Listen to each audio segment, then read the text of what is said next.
Our Looney Niobium deposit is a once-in-a-generation discovery, and it's located, as you can see, right here in Western Australia. And today I'm looking forward to sharing with you our development ambitions for the project. Looney was discovered in WA1's first ever drill program only a few months after our IPO. We were testing discrete geophysical targets in a region that had hardly been touched by exploration. The Looney gravity anomaly looked unique, and that gave us some hope, but we had no idea what we were getting ourselves into. The anomaly turned out to be a carbonatite plug, the exact type of geological system that hosts some of the world's best mineral deposits, including Bayan Obo, Palabora, Linus's Mount Weld, and the 3 existing Niobium operations. And probably more significant, the carbonatite had undergone weathering processes which significantly enriched the mineralisation blanket, which starts from as little as 30 metres depth, and we haven't quite found the edges yet. Fast forward only 2 years, and the Looney carbonatite hosts an initial resource estimate of 200 million tonnes at 1% niobium oxide, and it contains an incredible high-grade subset of over 50 million tonnes at 2.1%. Before Looney, there were only 4 resources globally greater than 0.8%. And there was one clear standout, the Arar Niobium mine in Brazil. With a head grade of 2.5%, the Arar Niobium mine produces over 80% of global niobium supply and confirms that grade is king. The size and grade of the Looney deposit speaks for itself. So understanding the niobium market quickly became a focus for us, and we've been building relationships with the people who have shaped the niobium industry over the past few decades. We now understand why the 3 existing niobium mines are some of the most profitable operations on Earth, and it becomes clear to anyone that takes the time to learn just how rare, strategic and valuable our Looney niobium discovery is. So, in an effort to make the next 10 minutes a little bit more interesting, we're heading back to the birth of the niobium industry in the 1950s to understand why now, after 70 years, the world needed another niobium discovery like Looney. We've lost the screen. And we're back. Between the 1930s and 1950s, there was great fascination with this poorly understood metal called niobium. However, only a few sporadic tonnes were available.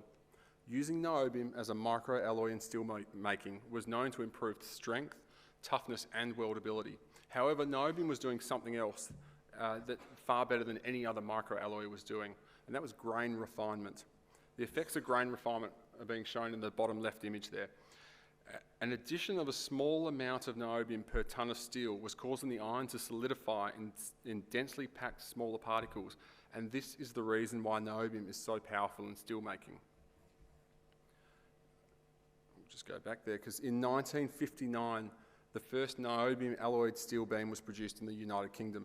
Then, in the 1960s, steelmaking technology started to drastically improve as the world needed better quality steel for its industrial ambitions. At the same time, new energy transport systems were desperately needed in the form of piping for oil and gas. The benefits of niobium alloyed pipelines were numerous. The pipelines were stronger, more easily weldable, and able to carry more than twice the pressure. And the grain refining properties imparted by niobium would slow or arrest cracks. This meant pipeline repairs became possible before deadly explosions occurred. But there was a problem. The world didn't have access to niobium. Fortunately, in the 1950s and 60s, Brazil was transitioning to an industrial powerhouse and opening up its economy to the world.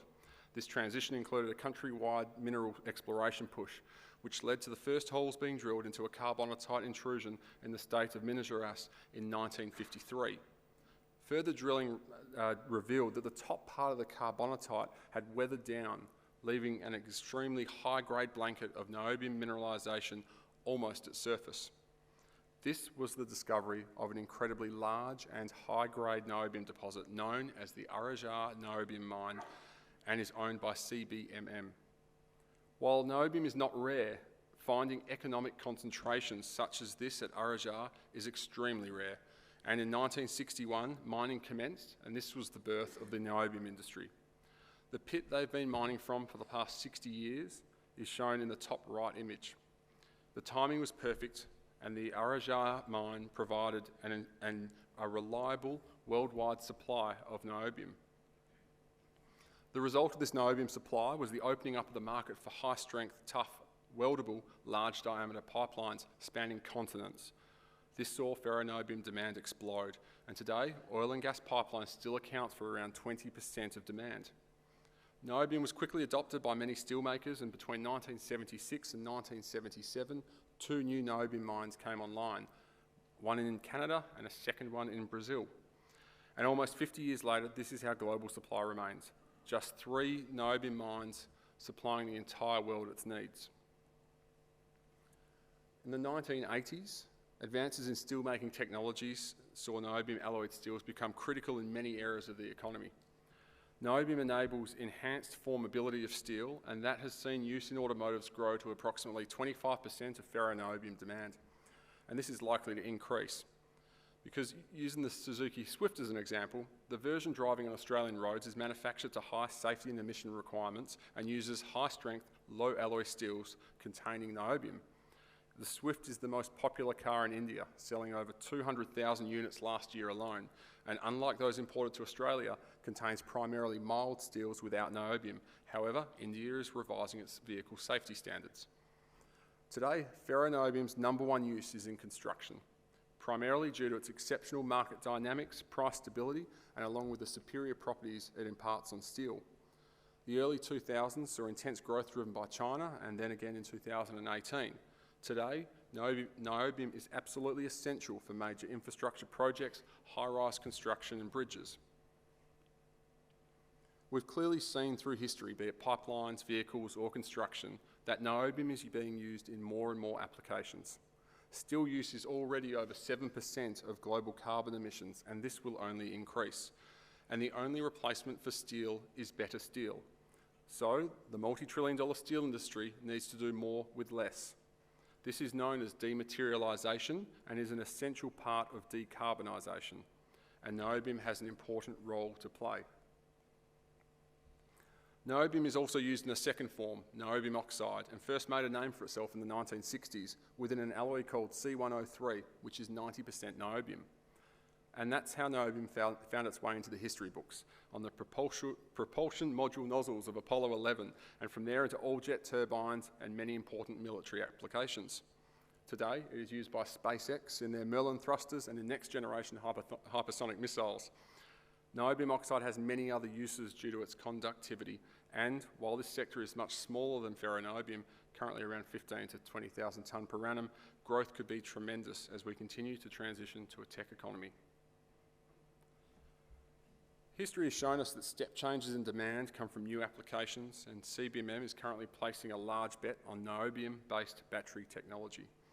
Niobium is already used as a cathode dopant, replacing the requirement for the often controversial use of cobalt. However, the volumes here are small.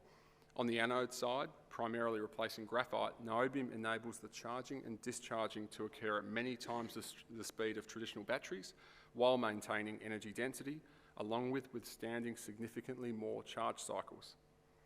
Niobium-based battery technology felt like it was a long way off, until in June this year, this bus, a partnership between Volkswagen, CBMM, Toshiba and Sojitz, was unveiled in Arar. 4 35 kilowatt-hour batteries provide a combined 60 kilometres of range with a charge time of under 8 minutes. That's enough range for more than 90% of Brazilian bus routes, and that's a statistic that probably translates favourably to most cities. On top of charge time and energy density, the battery is said to survive up to 20,000 charge cycles, which is crucial in these sorts of applications.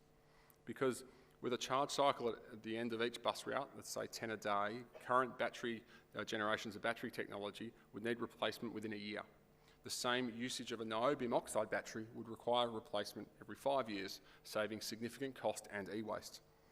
CBMM have just commissioned 4,000 tonne per annum of battery oxide production capacity, with a forecast to produce over 45,000 tonne per annum by 2030. That's an almost 40% growth in the overall niobium market in the next 6 years. Over the past 30 years, niobium demand has grown by more than 400%, and today is 20% bigger than the NdPr market. 90% of global supply is currently coming from Brazil, with 80% of global supply from CBMM alone, which continuously shoulders the weight of increases in demand. 50% of global niobium demand is from North America, Europe, Japan and Korea, where it is an extremely highly ranked critical mineral.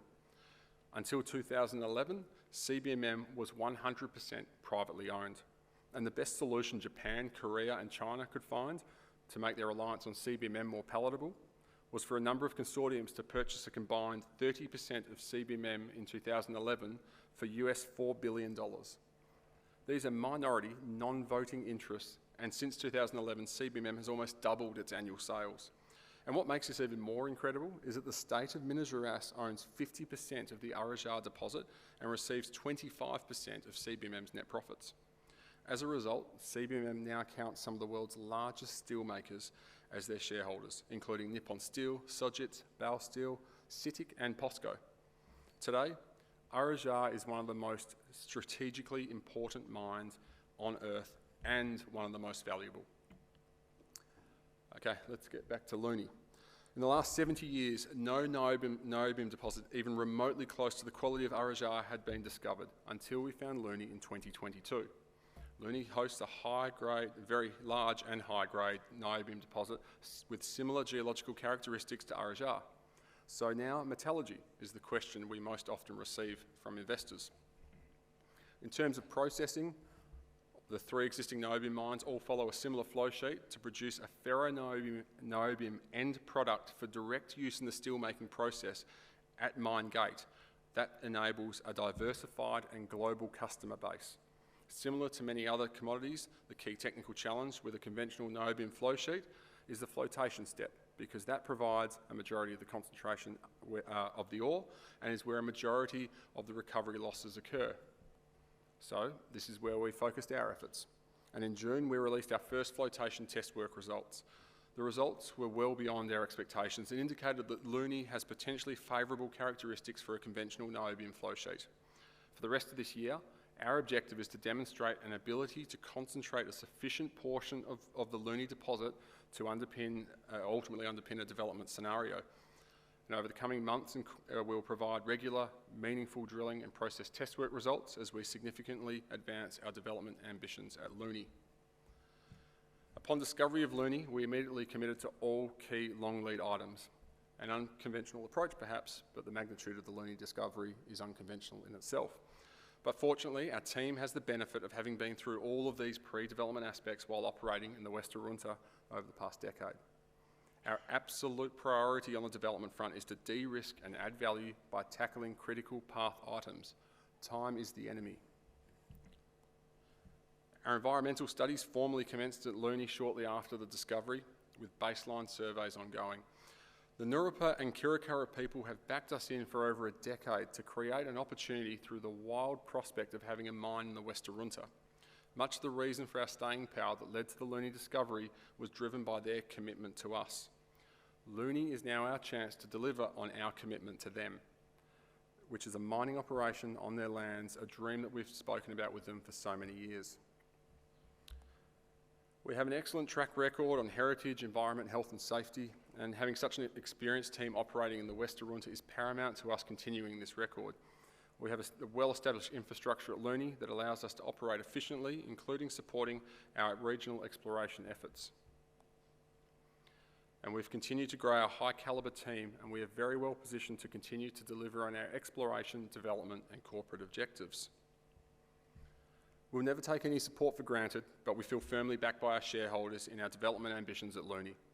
Our market cap of approximately $1 billion undervalues our highly strategic discovery, especially in the context of the 2011 transaction value I highlighted for CBMM, and we will work very hard to close this valuation gap. Compared to exploring Looney last year without a resource or met, it now feels like the creation of value is much more firmly in our control. But now time is the enemy, and there is absolutely no room for complacency. We will not be bogged down in layer upon layer of studies or fixated on refining an Excel model for the largest NPV. However, we will continue to execute our very structured corporate and operational objectives, which will continue to accelerate true value creation. Our board and management is confident about where we should focus our ongoing efforts. Without you even realising, niobium is all around you. 80% of global supply comes from a single mine in Brazil. The world desperately needs a second major reliable supplier. Looney is the best niobium discovery in 70 years. Thank you.